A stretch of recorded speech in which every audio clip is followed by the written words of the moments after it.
नमस्कार, मैं हूं पवन त्यागी। ममता बनर्जी को कलकत्ता हाईकोर्ट ने बड़ा झटका दिया है और यह झटका इसलिए है कि ममता बनर्जी अपने राज्य में एक तरफ से ऐसी लोकतंत्र की हत्या करने में लगी हुई हैं कि वहां विपक्षी पार्टियों के लिए उनके पास कोई जगह नहीं है। पुलिस के जरिए विपक्षी पार्टियों की ना तो मीटिंग होने देती हैं, ना कोई रैली होने देती हैं। यह आरोप भारतीय जनता पार्टी के विपक्ष के नेता जो हैं शुवेंदु अधिकारी, उन्होंने लगाया है। असल में उनकी एक रैली तय थी और उन्होंने कहा कि ये जो रैली है मिदनापुर में, पूर्वी मिदनापुर के जिले खेजूरी में ये रैली होनी थी और 19 अगस्त का इसका टाइम तय था। पहले से प्रशासन को इसकी लिखित सूचना थी, लेकिन जब रैली करने का समय आ गया तो अंतिम क्षण में इसको कैंसिल कर दिया गया। शुवेंदु अधिकारी कहते हैं कि हमने पुलिस के अधिकारियों से और प्रशासन से पूछा कि ये रैली को रद्द क्यों किया जा रहा है। उन्होंने कहा हमारे पास इसका कोई जवाब नहीं है। लॉ एंड ऑर्डर की सिचुएशन को देखते हुए आपको ये रैली की परमिशन नहीं मिल रही है, ऊपर से आदेश है और इसका जवाब नहीं दिया गया। तब मजबूरी में एक के बाद एक जिस तरह की घटनाएं हो रही हैं, इसको लेकर शुवेंदु अधिकारी कलकत्ता हाईकोर्ट पहुंचे और हाईकोर्ट में उन्होंने ये अपील करते हुए बाकी सबूत भी रखे कि देखिए धारा 144 लगा दी गई और हमें रैली नहीं करने दिया जा रहा है।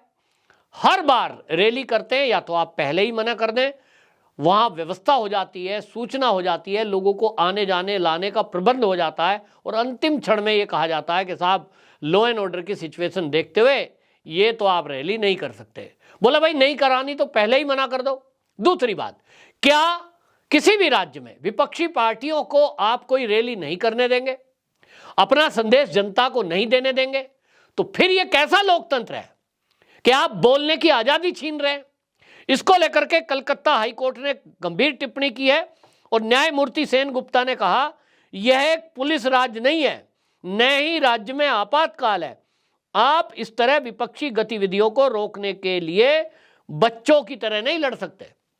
ये गंभीर टिप्पणी करते हुए उन्होंने कहा है कि सभा जो है ये मूल रूप से जब 19 अगस्त को निर्धारित थी, अंतिम क्षणों में इसे रद्द कर दिया गया, धारा 144 लगा दी गई। तो ये कह रहे हैं, न्यायमूर्ति ने कहा कि जिले की पुलिस ने धारा 144 लगाते समय उचित कानूनी प्रावधानों का पालन नहीं किया और उनके अनुसार बिना बताए, कारण बताए आपने धारा 144 लगाई थी। यह सुप्रीम कोर्ट के फैसले के भी खिलाफ है। न्यायमूर्ति सेन गुप्ता ने कहा कि बिना कोई कारण बताए आप धारा 144 इस तरह से नहीं लगा सकते, वो भी ठीक एक दिन पहले, क्योंकि सुप्रीम कोर्ट ने यह कहा हुआ है कि बोलने की इस देश में आजादी है।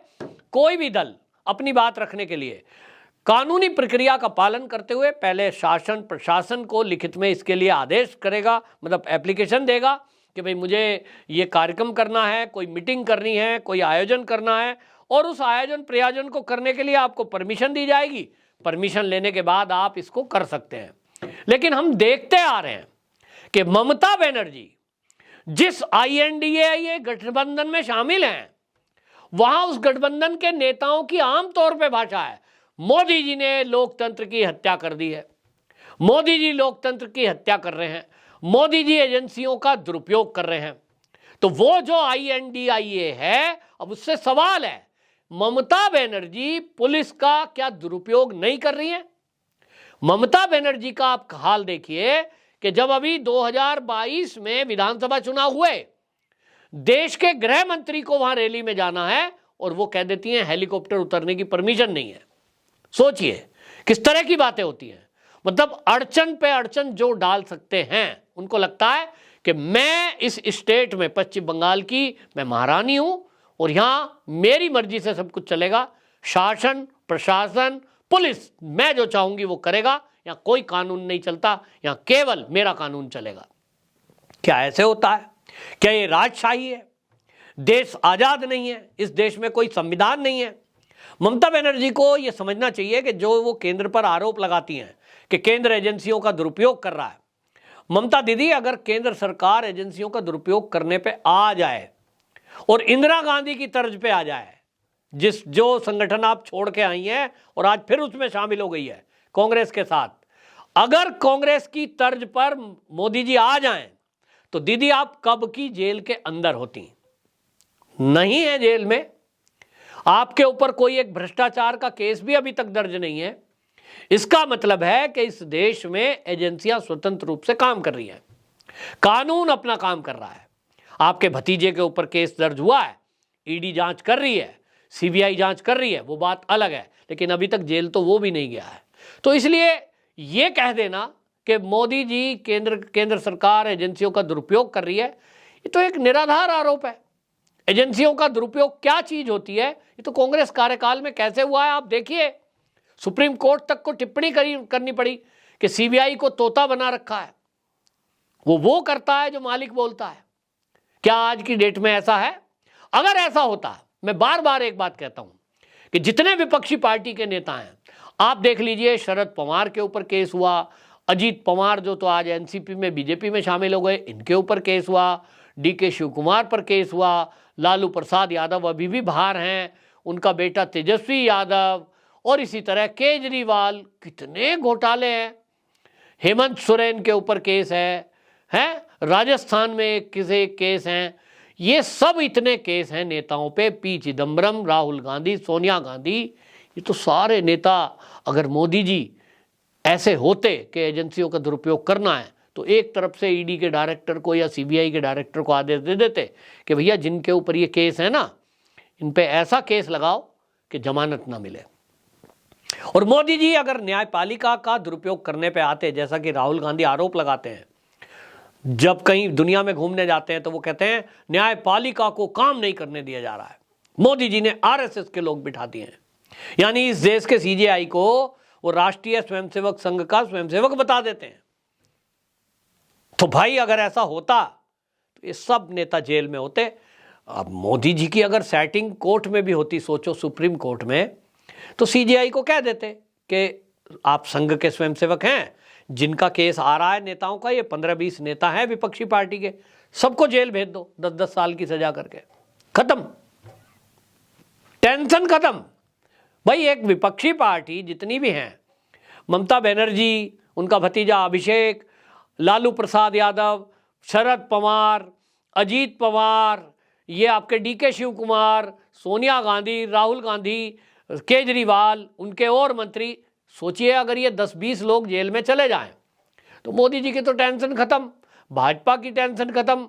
अगले कम से कम 20-50 साल के लिए कोई मेहनत करने की जरूरत नहीं है, सत्ता में बने रहेंगे बड़े बड़े लीडरों को जेल। लेकिन ऐसा हुआ है क्या?